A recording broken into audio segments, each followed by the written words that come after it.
Jadi Al-Quran itu hadir dimanapun, pada siapapun, di tempat manapun, akan merubah keadaannya menjadi lebih istimewa. Karena itu ahli Al-Quran, ulama-ulama ahli Al-Quran selalu mengatakan begini, kalau ibu ingin menjadi generasi yang istimewa, keluarga yang istimewa, hidupkan Al-Quran di rumahnya.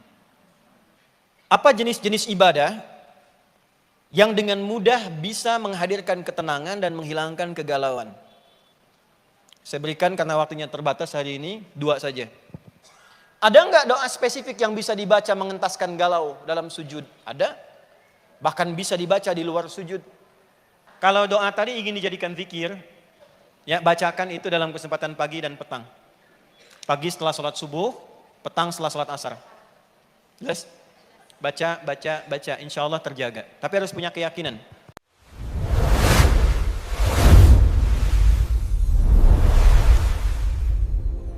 Dan aku pastikan dengan keagunganku akan menguji kalian yang hidup. Nah, jadi ujian itu hanya diberikan pada yang hidup. Yang meninggal sudah nggak diuji lagi.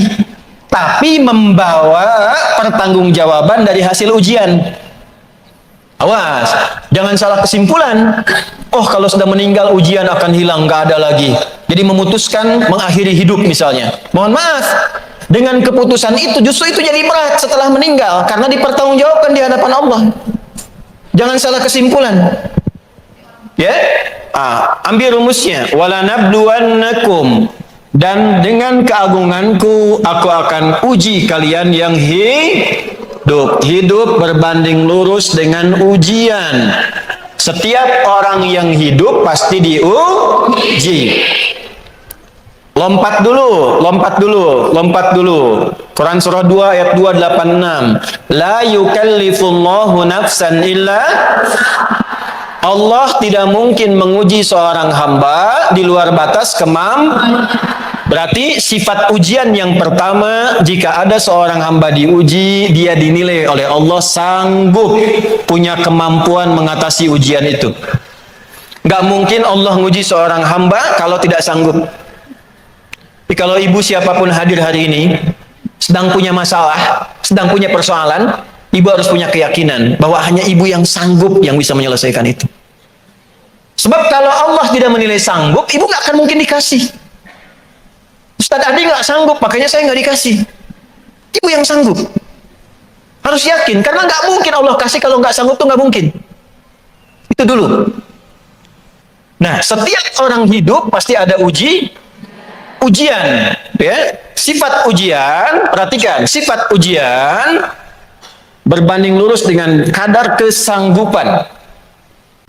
Ujian, sifat yang kedua, diberikan bukan untuk membuat hamba bermasalah, tapi untuk meningkatkan kualitas hidupnya. Sebab setelah lewat ujian, nanti ibu akan mendapatkan kekuatan baru, tambahan kebaikan baru untuk mengatasi masalah berikutnya. Hukum ujian tuh begitu, Bu.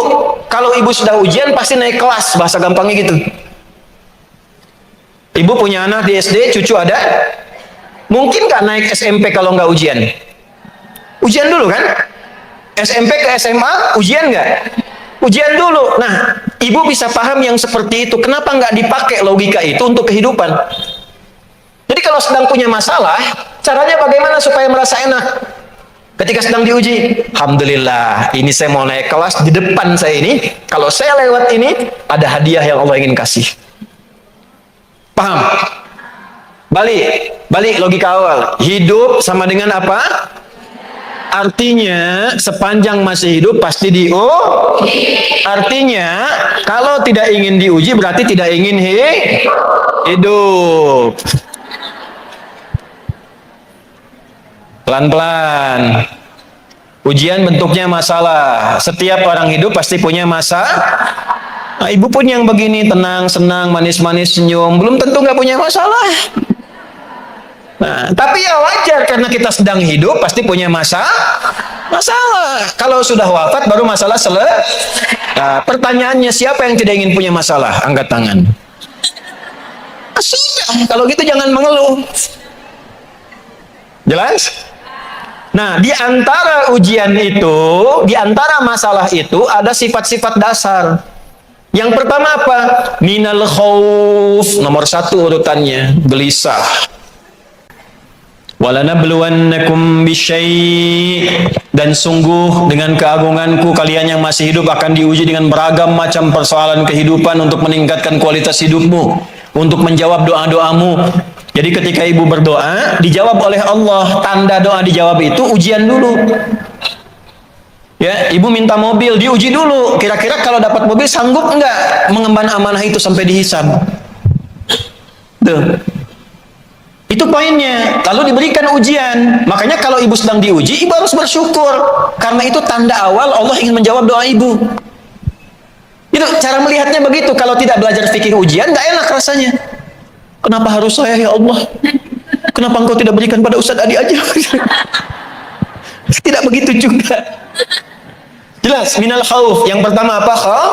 Khauf. Jadi ini ujian pertama, ini fitrah. Jadi nggak bisa kita katakan galau, hilanglah dalam jiwaku. Ya hilang juga rohnya. Kan melekat pada jiwa. Kegelisahan, ketakutan, kekhawatiran bagian dalam hidup. Walju', rasa lapar. Nunggu, pengen duduk, sap-sap paling depan dari awal belum sarapan. Wa naqsi minal amwal, kemarin sukses, jualannya banyak, sekarang berkurang, omsetnya turun. Kan? Wal anfus, sakit, ada kerabat yang meninggal dan sebagainya. Wa samarat, apa di situ samarat diartikan? Buah-buahan. Nah itu agak kurang lengkap. Kalau buah-buahan berarti hanya tukang buah yang diuji. Ya, tukang cangkue tidak diuji. Es campur nggak diuji. Samarat itu menggunakan kata kiasan, majaz, ya. Itu isti'arah di ilmu balaghah, diambil satu kiasan. Maksud samarat itu hasil kerja keras kita diambil orang. Ibu nanam pohon, dari tumbuh awal sudah berbuah, besok mau dipanen, malamnya diambil orang. Itu maksudnya. Ibu sudah kerja keras, sudah bikin macam-macam, bikin desain begini, tiba-tiba diambil orang yang bikin pakaiannya. Bisa begitu. Ya, ada ujian begitu, ada nggak? Nah, nanti ada cara menyelesaikannya supaya nggak galau. Nanti. Khauf. Dah, satu ya. Jadi saya ingin tekankan dulu bahwa khauf ini ujian awal, gelisah ini diciptakan bersamaan dengan fitrah kehidupan kita. Apa hikmahnya? Satu, kenapa mesti ada gelisah, mesti ada galau? Satu tadi sudah dijawab di Quran surah ke 91 ayat 7 sampai 10. Secara singkatnya, gelisah diciptakan untuk bisa mengaktifkan tenang itu supaya muncul. Bahasa kerennya sebagai katalis yang menstimulus ketenangan itu muncul. Sebab kalau nggak ada gelisah, tenang nggak akan muncul. Ibu kalau sedang gelisah pengen apa? Pengen tenang kan? Iya kan? Nah, supaya pengen tenang itu gelisah harus ada. Dua, hikmah dari adanya kegelisahan supaya kita merasakan nikmatnya bertuhan, untuk menunjukkan bahwa Allah itu ada, untuk menunjukkan dan mengamalkan sifat tawakal. Wa ala rabbihim yatawakkalun, supaya terkoneksi dengan Allah, terhubung dengan Allah. Tuh, ibu kalau sedang gelisah berdoa nggak? Nyebut nama Allah nggak? Ya, ibu keluar mendung nih, gelisah. Kan fitrah lisan ibu mengatakan langsung, ya Allah, gelap, mendung, ya kan? Macet, gelisah, ya Allah, macet. Sedang ngaji, hujan turun, ya Allah, hujan. Ibu ke pasar, barangnya mahal, ya Allah. Jelas? Ya kan? Anak-anak diatur, dirawat, gak mau nurut, apa yang keluar di lisan? Ya Allah, tuh. Itu sudah fitrah di lisan. Keluar. Jadi gelisah itu diciptakan supaya kita merasa dekat dengan Allah, kenal dengan Allah, terhubung dengan Allah. Dari mana tahu ayatnya? Turunkan lagi di Al-Baqarah.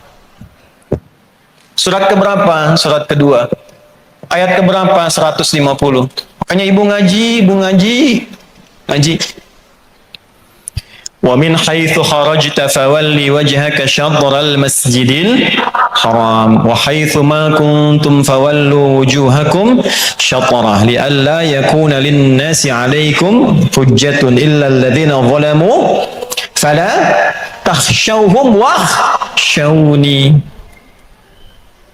Nanti di ayat lain ada tafsiran makna khasyah itu turunan bawahnya khauf. Fala takhafuhum wa khafuni in kuntum mu'minin. Nanti ada turunan ayat lagi. Ya, jangan engkau merasa kegalauanmu karena takut dari orang lain. Ketika engkau merasa gelisah dan galau, ya tanamkan rasa galau itu sepenuhnya pada dirimu, untuk diserahkan kepada Allah, mendapatkan solusinya. Curhatkan. Ya, curhatkan. Nanti tingkat di atas khauf itu khasyah namanya. Ya, kepasrahan tertinggi, ketakutan, kegalauan tertinggi, sampai-sampai merasa limbung. Ya, kadang-kadang gelap. Saking-saking khawatirnya, gelisahnya gelap, pikiran gak enak, makan gak enak, minum gak enak. Di titik seperti itu, kata Allah, ya, kembalilah padaku. Aku ciptakan semua itu supaya engkau bisa curhat denganku. Minta. Maka solusi yang pertama, obat yang pertama dari Al-Quran, satu. Kalau ada kegelisahan dalam bentuk apapun, kegalauan dalam bentuk apapun, obat yang pertama, terhubunglah dengan Allah. Obat yang pertama, terhubung dengan siapa? Allah. Cara terhubung dengan Allah, caranya satu, melalui ibadah. Jadi ketika kita diperintahkan untuk ibadah, salah satu manfaatnya adalah menghilangkan kegalauan yang ada dan sedang kita rasakan dalam diri kita. Dalam masalah apapun. Apa jenis-jenis ibadah yang dengan mudah bisa menghadirkan ketenangan dan menghilangkan kegalauan? Saya berikan karena waktunya terbatas hari ini, dua saja. Satu, salat. Satu apa? Baik. Maka kalau sedang gelisah, apapun masalahnya, ibu sholat. Ambil wudhu. Saya ulangi, ambil wudhu. Menghadap kiblat, sholat 2 rakaat. Apa saja sesuai dengan waktunya. Sesuai dengan waktunya. Misal, waktu seperti ini duha. Niatkan duha itu untuk mendapatkan ketenangan. Jelas? Misal di sholat fardu, silahkan masuk zuhur, sholat. Walaupun sifatnya wajib, niatkan dalam kewajiban itu saat sujud minta ketenangan. Dalam sunnah qobliyahnya, sunnah ba'diyahnya, waktu sholat paling bagus untuk mencurhatkan isi hati kita supaya mendapatkan ketenangan, itu ada dalam tahajud, sholat malam. Dirinci lagi, saking rinci loh bu. Karena Allah yang menciptakan kita, Allah paling tahu tentang kita. Salat malam, ini obat pertama. Ditemukan di mana? Al-Muzammil. Di ayat keberapa? Ayat ke-6. Inna nasyi'atal laili hiya ashaddu wata'aw wa aqwamu qila. Sungguh, jika engkau bisa bangun malam untuk menunaikan sholat, sholat malam itu asyaddu wat'a, sentuhan kepada hatinya lebih kuat. Jadi ibu kalau ingin mengeluarkan rasa di dalam hati yang tersentuh pada jiwa, mengeluarkan segala macam yang dirasakan, kekalutan, kebingungan, lalu dikeluarkan dalam doa kita, wa aqwamu qila, itu lebih kuat dampaknya kepada jiwa, paling cepat mengatasi kegelisahan. Makanya orang kalau bangun malam, sering tahajud, sering sujud dengan benar, itu salah satu dampaknya lebih banyak menenangkan pada hatinya. Cenderung menyikapi apapun dengan tenang. Ibu kalau pengen jadi pribadi yang lebih tenang, rajin tahajud. Satu. Nanti dalam sujud ibu curhatkan, sholat sunnah boleh ibu curhat. Dengan bahasa hatinya keluarkan. Biarkan air matanya mengalir. Gak apa-apa, nangis aja gak apa-apa. Nangis saja. Sampai ibu udah gak bisa nangis lagi, terus. Kalau belum bisa, nangis. Kalau belum bisa lagi, nangis. Kalau belum bisa, tangisi diri ibu yang belum bisa nangis. Terus, minta. Di mana rumusnya? Nabi Yakub tadi, innama ashku bathi wa huzni ilal Allah. Di Quran surat 12 Yusuf ayat 88. Ya, 88 89 ibu cek tuh. Sudah? Jadi bentangkan sajadah, minta itu solusi pertama, obat yang pertama. Kalau masalahnya siang, nggak harus tunggu malam. Ambil wudhu, sholat. Kalau tidak ada waktu sholat yang lain, yang rawatib, yang wajib, ambil yang mutlak. Apa yang mutlak? Sholat wudhu. Selesai wudhu, sholat, niatkan itu, curhatkan sama Allah dalam sujud, minta. Apa dalilnya? Hadis Nabi dari siapa? Ibnu Abbas radhiyallahu taala anhuma. Apa bunyinya? Innama aqrabal 'abdi min rabbih wa huwa sajidun fa aktsirud du'a. Keadaan terdekat antara seorang hamba dengan Allah itu saat sujud. Maka perbanyaklah doa dan curhatanmu saat sujud itu. Ada enggak doa spesifik yang bisa dibaca mengentaskan galau dalam sujud? Ada. Bahkan bisa dibaca di luar sujud. Ditemukan di mana? Di Sunan Abu Daud. Nomor berapa? 1555. Siapa yang meriwayatkan hadis ini sampai ditemukan dari Nabi? Sahabat Nabi, namanya Abu Sa'id Al-Khudri. Apa bunyi doanya? Bu boleh catat ini. Kalau nanti sambil agak lambat, buka lagi rekamannya. Bu boleh cek satu-satu, ya. Bu boleh ikuti. Allahumma inni a'udzubika minal hammi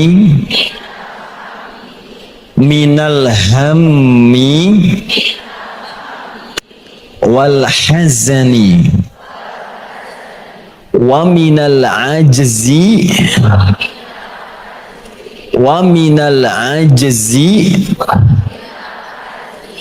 wal kasali wa minal jubni wal bukhli wa min ghalabatid daini wa min ghalabatid daini wa qahrir rijali. Itu ijazah doanya langsung dari Nabi. Kalimatnya itu indah sekali. Disampaikan oleh Abu Sa'id Al-Khudri, diajarkan dari Nabi. Maukah engkau aku ajarkan satu doa yang kalau engkau bacakan itu hilang semua galau? Mungkinlah. Saya terjemahkan ya. Duhai Allah, aku merendah di hadapanmu. Jadi kalau Allahumma itu sambil kita memiliki sifat merendah. Itu gabungan dari ya Allah tapi dalam bentuk perendahan. Sungguh aku berlindung kepadamu dari kegalauanku saat ini dan kesedihanku yang aku rasakan. Kalau bahasa dalamnya begini, ya Allah, Engkau tuh maha tahu aku sedang begitu sedih hari ini.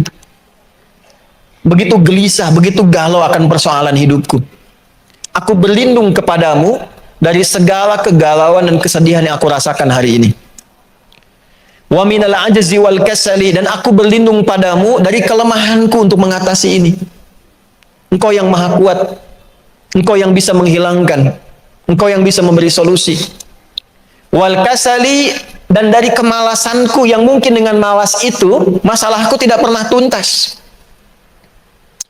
Wal jubni wal bukhli, dari sifat penakutku. Ada jenis kegelisahan tuh karena penakut, bu, karena takut. Takut kalau bicara pada suami, suaminya malah marah.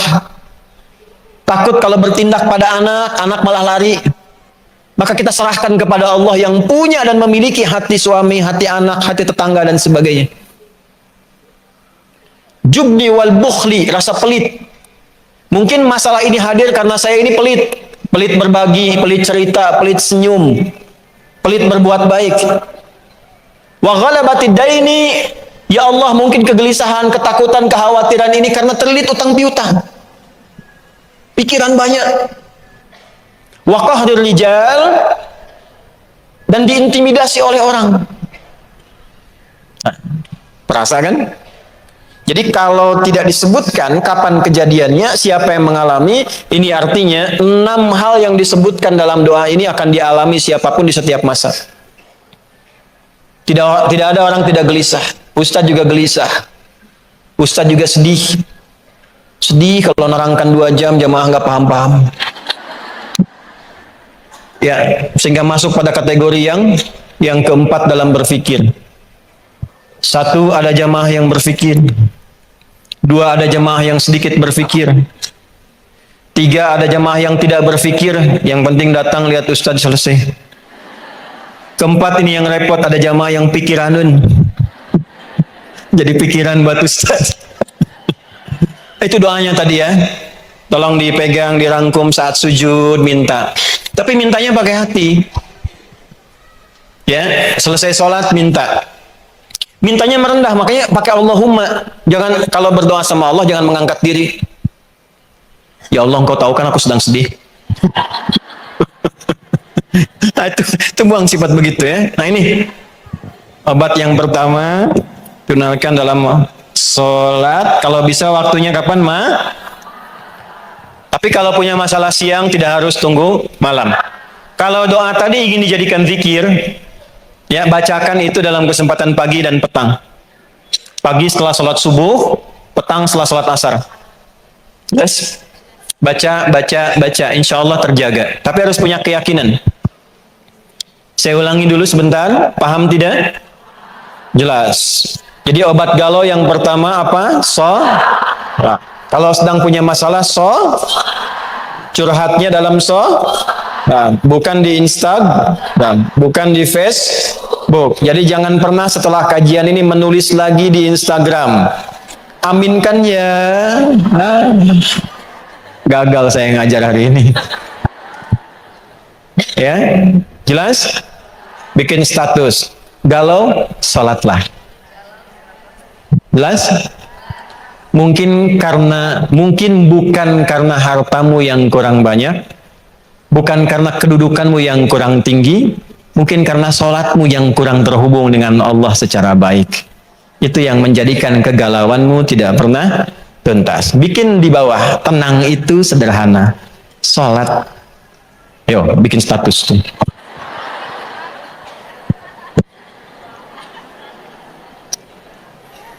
Dah, perdalam dalilnya, perdalam.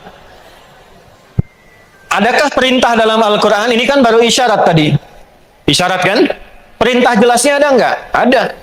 Ditemukan di mana? Al-Baqarah. Ayat berapa? 45.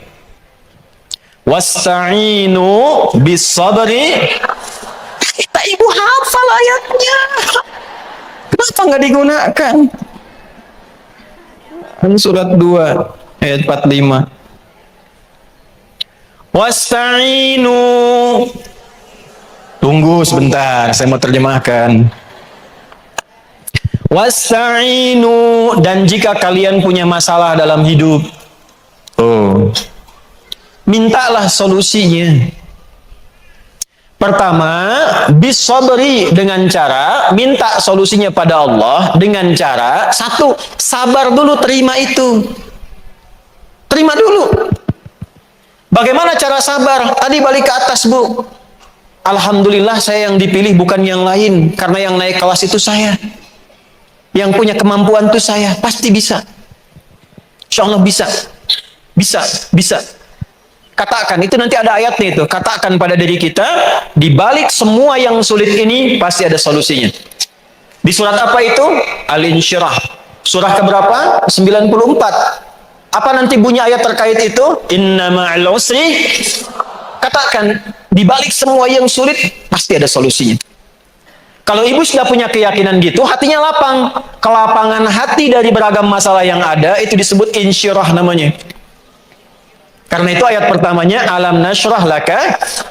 Kapan sadrun ini bisa insyirah, bisa lapang? Ketika punya keyakinan bahwa semua masalah ada solusinya.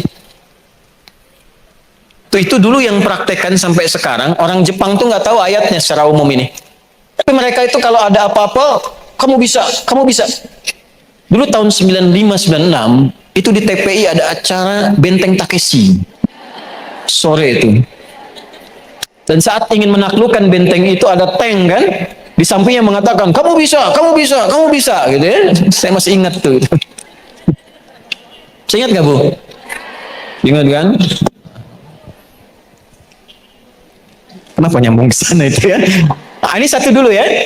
Jadi tanamkan pada diri kita bahwa ini bisa selesai, ini bisa tuntas, terkoneksi kepada Allah Subhanahu wa ta'ala. Kalau ini sudah hadir, tanamkan pada jiwa, lalu perhatikan, itu cara sabar, bisabri.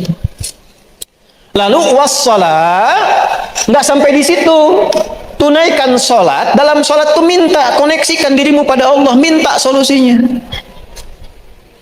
Karena itu perintahnya wasta'in. Kalau kita ingin rubah kata perintah dalam bentuk permintaan, dirubah. Maka kalian itu jama atau tunggal? Kalian, jama kan? Kata Allah, kalau kalian punya masalah, berarti kan bukan 1-2 orang yang punya masalah kan? Banyak kan? Jama. Bagaimana mengganti nu di sini yang jama menjadi bentuk permintaan? Rubah menjadi na. Dari wasta'inu dirubah jadi apa?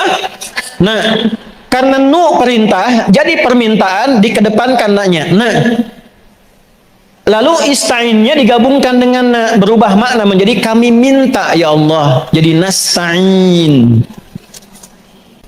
Mintanya sama siapa? Sama Allah saja atau boleh sama yang lain? Sama Allah saja. Ya, kalau sama Allah saja, satu titik itu saja, tidak ada yang lain, maka dalam bahasa Arab disebut iyyaka. Tadi kan kalau ada masalah, ada galau, obat pertamanya apa? Sholat. Masih ingat gak? Tadi sholat itu bagian dari apa? Ibadah kan? Ibadah. Berarti kalau kita ingin katakan, ya Allah, aku punya masalah, engkau perintahkan aku untuk ibadah, sekarang aku ibadah. Kepadamu saja. Aku ibadah sekarang, kau perintahkan ibadah, aku ibadah ya Allah. Kau perintahkan aku untuk minta, aku minta sekarang. Kepadamu aku ibadah. Bahasa Arabnya apa? Iyyaka na'budu. Sehingga kalimat fitrahnya muncul, ya Allah, engkau perintahkan aku untuk ibadah, aku lakukan sekarang. Kau perintahkan aku minta saat punya masalah, aku kerjakan sekarang. Kalau dengan semua yang aku kerjakan belum kau kabulkan, dengan cara apa lagi aku minta kepadamu? Maka kita katakan iyyaka na'budu wa iyyaka nasta'in. Apa jawabannya dalam hadis? Hadis qudsi. Hadis qudsi. Hadza baini wa baina abdi. Ini perjanjian antara aku dan hambaku. Wali abdi, kalau hambaku benar ibadahnya, salatnya sekarang benar ditunaikan, khusyuk benar salatnya, masalah apapun yang dia minta, apapun masalahnya, aku selesaikan sekarang. Allah tanya balik, mau minta apa? Ada masalah apa? Bingung kan saking banyaknya masalah? Bingung kan? Maka Allah ajarkan satu kalimat yang kalau dibaca hilang masalah. Apa kalimatnya? Ihdinas siratal. Ya Allah, tunjukkan jalan yang lurus. Itu ungkapan menunjuk solusi yang mudah, yang gampang, tidak berat. Ibu kalau jalan mau ke istiqomah, pilih yang berkelok-kelok, pilih yang lurus. Gampang nggak? Ya Allah, berikan aku hudan, petunjuk, tunjukkan jalan yang mudah, yang lurus. Anak masuk sekolah nggak harus nyogok, nggak harus belok-belok, mudah.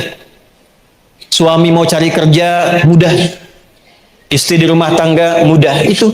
Itu maknanya, mencakup semua masalah. Nanti kalau ingin didetilkan, dalam ruku, dalam sujud baru detilkan yang tadi dibaca.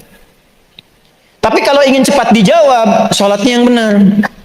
Makanya nanti dalam sholat itu, ketika dilaksanakan, ayat 46-nya hidup. Kan ini 45 kan? Quran surat 2 ayat 45 kan? Ayat 46-nya praktekan. Kenapa ini penting? Karena nanti dalam minta pun ada yang nggak serius. Asal baca, nggak sampai ke hati. Ibu ketika menyebutkan iyyaka na'budu wa iyyaka nasta'in, rasakan masalah apa yang sedang dimiliki. Ihdinas siratal mustaqim, minta, pasrahkan sama Allah, minta solusi. Jelas? Nah, kemudian lihat ayatnya kembali. Wasta'inu bisabri wa innaha lakabiratun. Tapi untuk khusyuk itu nggak mudah. Fokus itu nggak mudah. Illa 'alal kecuali bagi orang-orang yang khusyuk. Nah, bagaimana cara khusyuk? Ayat 456-nya. Alladzina yadhunnuna annahum mulaqu. Ini kuncinya, Bu. Hati-hati ya, fokus ini karena setan tuh nggak mau ibu berhasil tuh. Orang-orang yang bisa mendapatkan solusi itu langsung dari Allah adalah orang yang ketika sholat dia merasakan betul, diawasi, dijumpai, dilihat oleh Allah. Intinya apa? Ibu merasa punya Allah. Makanya kalau ruku jangan dibaca langsung bangun lagi, tidak, rasakan dulu sampai tenang. Istilahnya tumakninah. Apa itu tumakninah? Tumakninah itu ketenangan yang dihasilkan lewat ibadah. Kalau dimiliki oleh jiwa, berubah jiwa jadi mutmainnah. Mutmainnah itu jiwa yang punya tumakninah karena rajin ibadah. Itu asalnya. Makanya kenapa kita ibadah? Supaya tumakninah. Kenapa tumakninah? Supaya tenang. Kenapa tenang? Supaya nggak banyak gelisah. Itu rahasianya. Bagaimana cara tumakninah? Mulaqu rabbihim, harus merasa punya Allah. Di ketika sujud merasa punya Allah. Bagaimana supaya bisa merasa itu? Tumpahkan rasa kita, kemudian pasrahkan kepada Allah sampai merasa ada getaran dalam jiwa. Keluar nangis saja, setelah nangis itu tenang. Walaupun solusinya belum datang, yang penting tenangnya hadir dulu. Nanti semakin tinggi tawakal, semakin cepat datang solusi. Jelas? Wa annahum ilaihi raji'un, pasrahkan kepada Allah dan yakini ini semua ujian dari Allah dan pada akhirnya kita pun akan kembali, akan pulang. Itu caranya. Jadi ini obat galau yang pertama lewat sholat. Cara ditunaikannya sudah kita bahas, waktunya, kapan saja kita dapatkan masalah tunaikan. Tapi kalau ingin berlatih sampai khusyuk baik, diupayakan di waktu malam. Teknisnya bisa ditunaikan dalam sholat tahajud. Karena itu nanti dalam ayat tahajud, setelah tahajud masalah, setelah masalah syifa. Syifa itu obat hati. Ditemukan di mana? Quran surat 17. Ayat berapa? 79 sampai 82. Nah, di 82 itu ada syifanya. Dah. Jelas ya? Paham insyaallah? Jadi kalau sedang galau, sedang punya masalah, sekarang ambil wudhu dua Al-Quran. Dua apa? Al-Quran. Masya Allah. Ini saya penting utarakan dulu, Quran itu mukjizat bukan?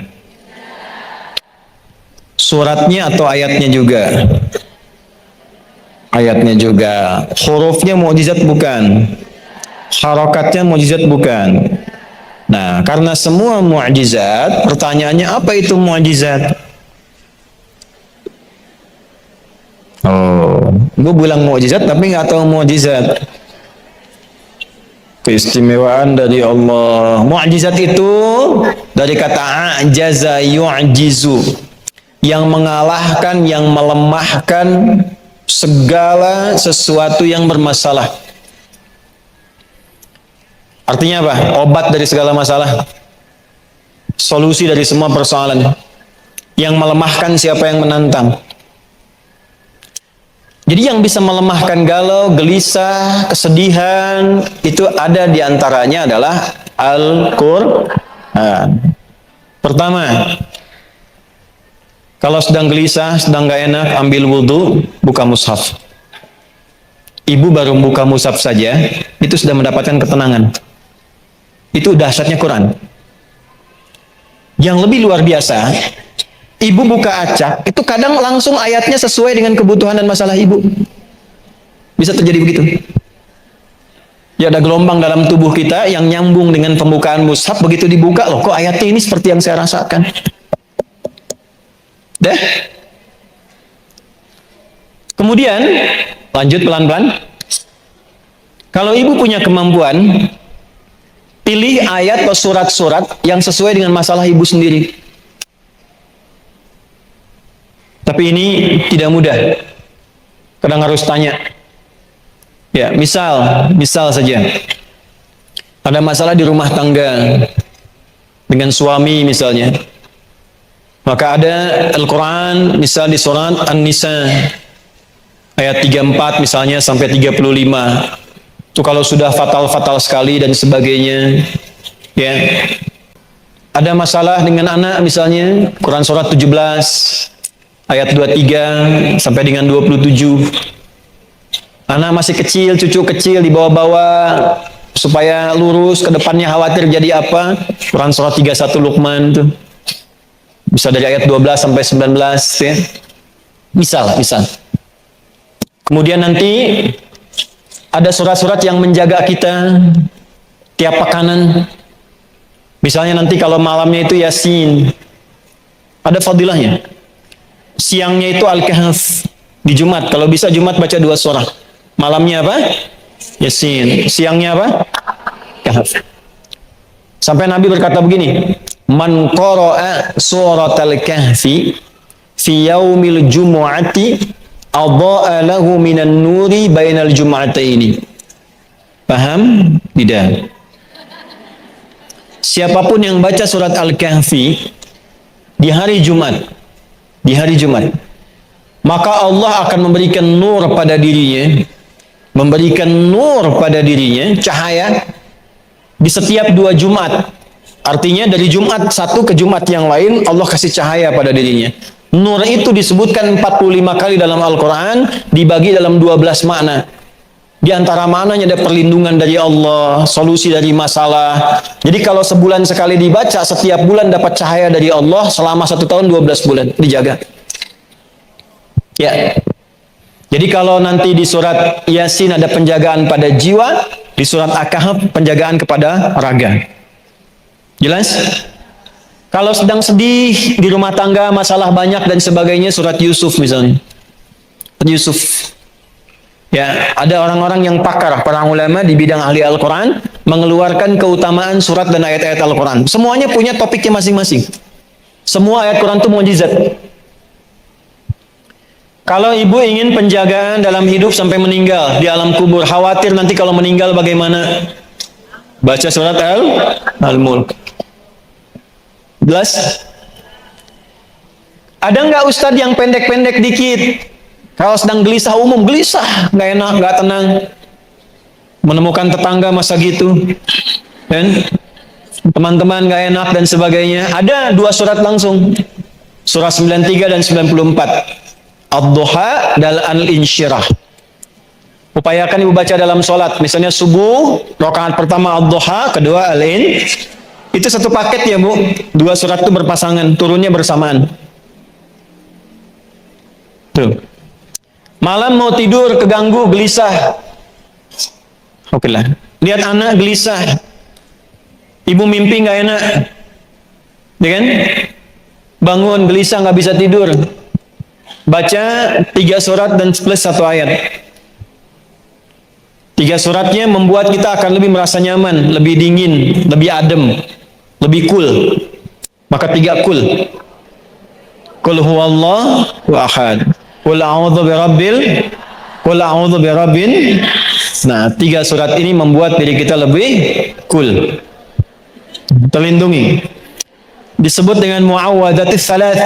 3 surat minta perlindungan dari kegalauan akibat gangguan-gangguan syaitan. Jadi ada nanti dari 7 itu, selain makna tawakal kepada Allah, makna khauf juga, memang satu andalannya setan, senjata andalan setan untuk membuat manusia frustasi sampai mengakhiri hidup. Ditemukan di mana itu? Ali Imran, pindah.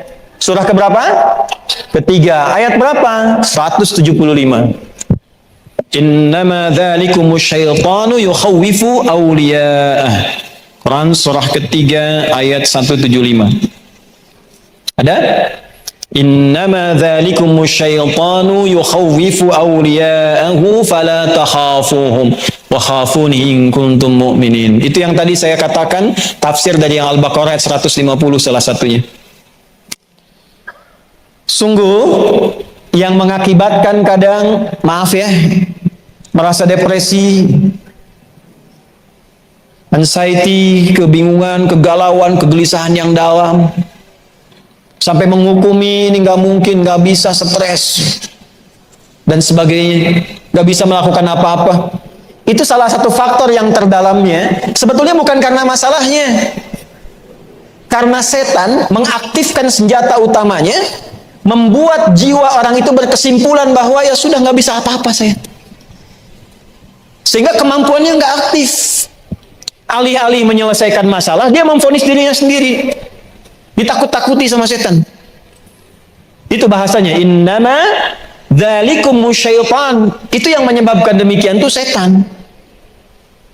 Yukhawwifu awliya'ahu, memberikan ketakutan, menanamkan kegelisahan, membuat depresi, tidak tenang, anxiety dalam dirinya, terus gak enak. Tapi itu hanya bisa terjadi kalau diikutin setannya. Jadi kalau dalam suara hati ada yang mengajak ibu supaya pesimis, depresi, memvonis diri, jangan diikuti, itu setan. Bu, jangan lihat saya begitu, setan itu yang, bukan saya. Saya ulang ya. Siapa itu? Setan. Yang menyebabkan itu setan. Jadi kalau ibu sedang punya masalah, terus tiba-tiba dalam hati gitu, dah kamu emang begitu, kamu lemah, kamu ngilarkan dalam keadaan demikian, yakinkan itu setan sedang bekerja. Tapi itu hanya akan terjadi kalau diikuti. Yukhawwifu awliya'ahu, membuat, menanamkan, menghadirkan rasa takut, depresi kepada yang mau ikut dia. Lalu kata Allah begini, fala takhafuhum, jangan diikuti. Bu, jangan diikuti. Jangan takut dengan bisikan setan, jangan khawatir. Lawan itu, lawan. Nggak benar nih, kamu pasti bisa. Nggak benar. Paksa sholat, paksa baca Quran. Lawan. Kalau nggak dilawan, nanti ke bawah terus. Rasa takut itu kalau nggak dilawan, nanti akan takut terus, Bu. Gelisah kalau nggak dilawan, itu akan gelisah terus. Orang takut dengan ketinggian, harus diajak naik tinggi. Supaya merasa nggak ada apa-apa. Kalau nggak pernah begitu, takut terus. Nah, sama orang yang sedang depresi, sedang takut, sedang macam-macam, itu harus dilawan dalam dirinya. Nah, bagaimana cara melawannya? Wa khafuni in kuntum mu'minin. Pasrahkan semua kekhawatiran, kegelisahan itu kepadaku, kata Allah. Kalau kamu memang beriman padaku, ditanya imannya. Tuh yang khawatir, yang galau, gelisah, memvonis diri, ditanya balik sama Allah, kamu beriman gak? Imannya dipertaruhkan. Hanya orang beriman yang mau mengaktifkan imannya. Aktifkan imannya, Bu. Sehingga ketika iman itu hadir, aman diri kita. Nah, cara kita untuk mengatasi itu dengan bersandar pada Allah, itu bagian tipikal orang beriman, dan pekerjaan kita mengatasi kegelisahan itu bagian dari amal soleh. Jadi jangan salah, amal soleh itu bukan hanya sholatnya. Ketika kegelisahan, kegalauan itu dilawan karena Allah, dituliskan jadi pahala, Bu. Dari mana dapat taunya? Quran surah 16 ayat berapa? 97. Quran surah 16 An-Nahl ayat 97. Man amila salihah, siapapun yang mengerjakan satu amal saleh, min dzakarin au unta, baik laki-laki ataupun perempuan, wa huwa mu'minun, dan dia kerjakan dengan keimanannya, falanuhyiyannahu hayatan thayyibah, kami akan robah keadaan hidupnya menjadi lebih baik daripada hari itu. Janji Allah. Kami robah hidupnya menjadi lebih baik. Jadi kalau ibu ingin mengatasi kegalauan, pakai iman. Jangan andalkan dengan kemampuan, pengalaman. Bagus, ilmu ada, silahkan. Konsultasi pada psikolog boleh, silahkan, gak apa-apa, lakukan. Ibu tanya pada orang, silahkan. Tapi dalam diri kita sudah ada anti galaunya. Kalau keluar antibody, kalau galau anti, ada antinya. Bagaimana mengaktifkannya? Pakai imannya. Wa huwa mu'minun, minta sama Allah amal soleh. Apa amal soleh terkait dengan itu? Yakinkan pada Allah, lawan godaan setannya. Jangan diikutin, jangan dibawa ke depresi, dibawa ke pikiran dalam. Untuk apa? Apa ibu dengan seperti itu selesai masalah? Tidak. Ibu mau vonis diri, nggak bisa tidur, nggak bisa apa-apa. Divonis diri nggak bisa, nggak akan selesai masalah. Lebih baik lawan perasaannya. Nanti setelah itu tenang, hadapi dengan berikhtiar. Lawan dulu. Itulah amal soleh. Saat ibu bisa melakukan itu, dituliskan pahala. Apa yang terjadi? Falanuhyiyannahum hayatan thayyibah. Aku akan robah hidup orang itu, kata Allah, menjadi lebih baik daripada keadaannya sekarang. Tuh. Walanajziyannahum ajrahum bi ahsani ma kanu ya'malun. Di akhirat itu dinilai sebagai pahala dan dikasih anugerah surga terindah saat pulang kepada Allah. Tahu nggak tempatnya di Al-Quran disebut apa? Tempat surganya adalah tempat yang sangat luas, seluas langit dan bumi. Ibu punya, ada orang misalnya paling kaya di sini punya kapling 10 hektar. Tapi masih 10 hektar, masih di Bandung. Ada orang yang hatinya lebih luas dari keadaan dirinya. Dia lawan kegelisahannya, dia luaskan hatinya. Karena dia meluaskan hatinya untuk mengatasi masalahnya, Allah balas di akhirat dengan memberikan surga seluas langit dan bumi. Silahkan ibu, mau maraton, mau koprol, mau lari, selangit dan bumi itu bahkan selesai. Ditemukan di mana suratnya? Surat ketiga. Di ayat berapa? 133. Di mana masalah yang diatasi? Ayat 134-nya.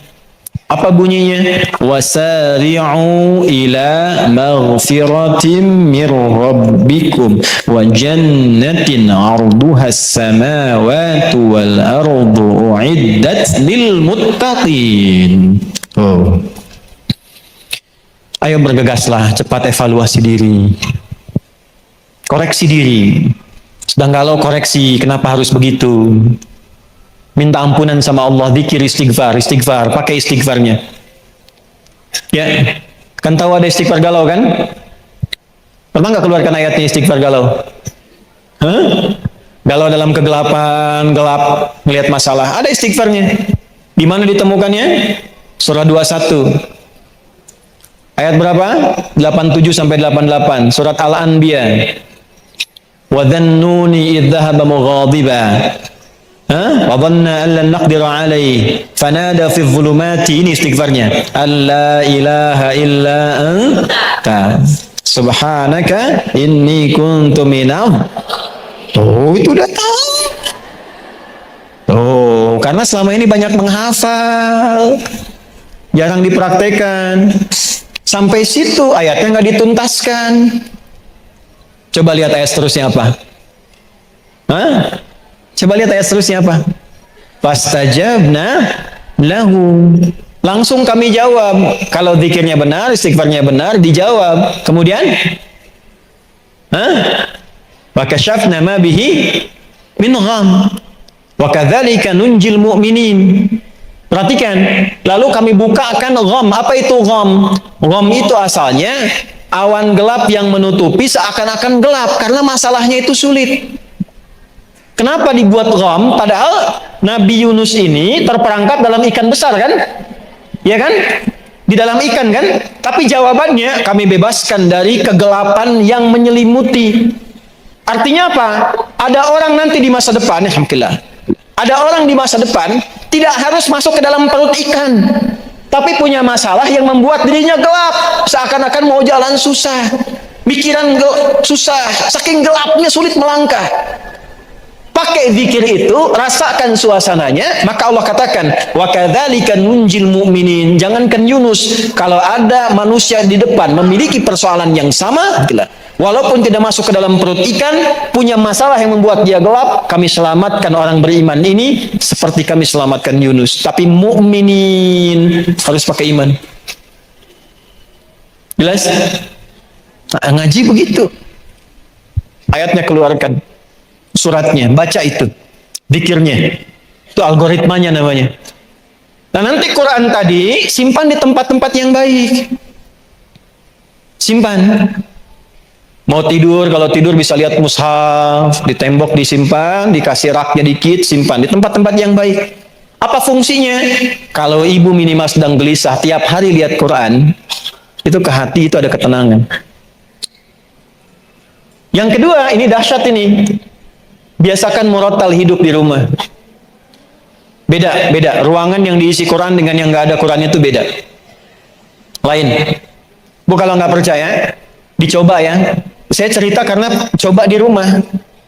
Area dapur dikasih murotal, area tempat anak-anak belajar kasih murotal, ruang tamu kasih murotal, di kamar kasih murotal. Satu kali padam karena habis baterainya, itu berubah keadaannya nggak enak, nggak enak. Nah coba ibu, coba mulai ya, praktekkan gitu seperti itu, bacakan, ngaji yang enak, itu akan lain, akan lain. Dan yang terakhir, kalau ingin lebih enak lagi, satu lagi tadi, upayakan jadi ahli Al-Quran atau siapkan satu dari anggota keluarga jadi ahli Al-Quran. Itu tidak harus hafal 30 juz, yang penting konsisten bersama Al-Quran. Jadi upayakan baca walaupun sehari satu surat, nggak bisa misalnya satu ayat. Kalau nggak bisa satu ayat keterlaluan. Alif Lam Mim satu ayat, masa nggak bisa? Toha satu ayat, masa nggak bisa? Nama apa Toha, baca Toha nggak bisa. Jelas? Namanya An-Nisa, tapi surat An-Nisa nggak pernah dibaca. Halo? Dipaksain ya. Nah itu aja, jangan banyak-banyak. Jadi obat galau hari ini ambil 2 saja. Satu sholat, yang kedua Al-Qur'an. Tapi kita belajar cara bacanya bagaimana, kapan dilakukan, zikirnya apa, ada pagi dan petangnya, ada malamnya, ada setiap waktu. Pokoknya punya masalah, punya hajat, sholat. Makanya setiap sholat disebut hajat. Setiap sholat disebut apa? Hajat. Jadi kalau ibu mau hajatan, sholat. Ya, mulai diupayakan. Kemudian diusahakan paksa diri untuk membaca Al-Quran tiap hari. Kalau sedang tidak suci, minimal mendengarkan aja, bahwa belajar hukum-hukumnya. Baik ya, diupayakan dimaksimalkan mungkin. Insya Allah kalau sudah seperti itu akan lebih baik keadaannya. Terakhir saya ajarkan doa, ini singkat padat, tapi nanti insya Allah akan membuat kita itu lebih cepat mau sholat, cepat mau belajar Al-Quran. Ibu boleh ikuti lagi seperti yang pertama tadi. Bismillahirrahmanirrahim. Allahumma paksain. Ayo rekam. Ayo rekam terus. Gampang kan? Allahumma paksa dari sekarang ya, paksa sholat, paksa baca Quran, paksa melawan kegalauan dalam diri, jangan dikalahkan oleh godaan-godaan Allahumma paksain. Jelas Bu? Nah, nanti kalau ibu ditanya sama suami di rumah, belajar naon tadi sareng Ustad, Allahumma paksa. Dah cukup ya. Assalamualaikum warahmatullahi wabarakatuh. Salam. Ustad saya sedang bingung. Tadi sudah solusinya. Nah ini masalah fikih. Masalah fikih, Ustaz saya sedang bingung. Ruko saya akan disewa oleh perusahaan yang mempraktikkan riba, dalam ini yang non syariah. Apakah boleh menyewakan tempat kerja kepada perusahaan tersebut karena niat saya hanya menyewakan bukan untuk mendukung ribanya? Itu berbeda antara memfasilitasi dengan bertransaksi. Kalau secara fikih gini, ada prioritas dulu. Kalau ada tempat lain atau pihak lain yang menawarkan itu tanpa skema yang demikian, itu lebih baik. Tapi kalau dalam keadaan memang juga terdesak, diperlukan, maka yang penting itu akad jual beli dan akad sewa menyewa ibu dengan pihak itu. Jadi kalau akadnya itu benar dan tidak terkait dengan pekerjaannya apa, maka yang dihukumi akadnya, bukan perbuatan orang yang menyewanya. Jelas? Paham ya? Kecuali dalam konteks-konteks yang langsung membahayakan secara nyawa. Misal, ibu jualan golok, ada yang beli golok, ibu tahu tujuannya untuk berbuat kriminal misalnya. Nah, maka di situ ada saddud dzariyah untuk menghambat. Semoga kegalauannya sirna dan semoga Allah memberikan solusi yang terbaik. اللهم تقبل منا إنك أنت السميع العليم وتب علينا إنك أنت التواب الرحيم ربنا لا تدع لنا في مقامنا هذا ذنبا إلا غفرته. Duhai Allah, kalau ada di antara jamaah yang datang membawa dosa, jangan biarkan dia meninggalkan tempat ini kecuali Engkau telah ampuni seluruh dosa-dosanya. Wala hamman illa farajtah, ya Allah, jika ada satu di antara jamaah yang datang membawa kegelisahan, kegalauan dalam hatinya, jangan biarkan ia pulang meninggalkan majlis ini kecuali Engkau telah tenangkan keadaan hatinya. Wala asiran illa yassartah, jika ada yang sedang mengalami kesulitan, dengan keikhlasannya datang mengaji, ringankan, hilangkan segala kesulitan hidupnya.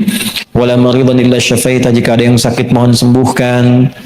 Allahumma waladainan illa qadaitah, jika ada yang datang terlilit dalam ekonominya oleh utang piutang, maka mohon limpahkan rizki kepadanya untuk melunasi utang-utangnya. Allahumma ati anfusana taqwaha wa zakkiha anta khairul man zakkaha anta waliyuha maulaha. Ya Allah, bersihkan hati kami, kuatkan jiwa kami, hanya Engkau yang memiliki jiwa kami untuk kembali kepadamu dalam kebaikan. Allahumma fad biladana Indonesia waj'alna balatan thayyibatan wa anta tardaha. Ya Allah, mohon jaga negeri kami Indonesia, satukan kami dalam kebaikan untuk membangun, jauhkan dari perpecahan. Berikan hidayah pada para pemimpin yang tertinggi sampai yang terendah untuk adil, benar dalam memimpin, yang meringankan hisab mereka di hari kiamat. Wahfad ulama'ana waj'alhum mukhlasin lakad-din. Jaga para ulama kami, ikhlaskan mereka dalam berdakwah. Jauhkan dari keburukan, sifat memecah belah, sifat-sifat duniawi, dan berikan kemampuan untuk mencerahkan dalam kebaikan. Allahumma ansur ikhwatana fi Palestin wa fi kulli makanil mubtalin. Ya Allah, mohon anugerahkan pertolongan pada saudara-saudari kami di Palestina. Setiap tempat yang Kau uji, berikan kekuatan, kebahagiaan, dan ringankan hisab kami di hari kiamat karena kelemahan kami dalam membantu saudara-saudari kami di Palestina dan setiap tempat yang mengalami musibah dan ujian. Allahumma rabbana atina fid dunya hasanah fil akhirati hasanah wa qina adzabannar. Barik ailati kullal muslimat al hadirat wa barik ya Allah kullal muslimat al muntamiyah fi saf muslimah ya arhamar rahimin. Ya Allah, berkahi keluarga para muslimah yang mengaji hari ini, berikan kesehatan, keberkahan, dan kepada seluruh keluarga yang ada di saf muslimah, pengurusnya, keluarga besarnya, dan kita semua yang hadir hari ini. Bifadlika subhana rabbika rabbil izzati amma yasifun wa salamun alal mursalin wa sallallahu ala sayyidina Muhammad wa ala alihi wa sahbihi ajma'in. Subhanakallahumma rabbana wa bihamdika asyhadu an la ilaha illa anta nastaghfiruka wa natubu ilaik. Walhamdulillahi rabbil alamin. Terima kasih, mohon maaf. Assalamualaikum warahmatullahi wabarakatuh.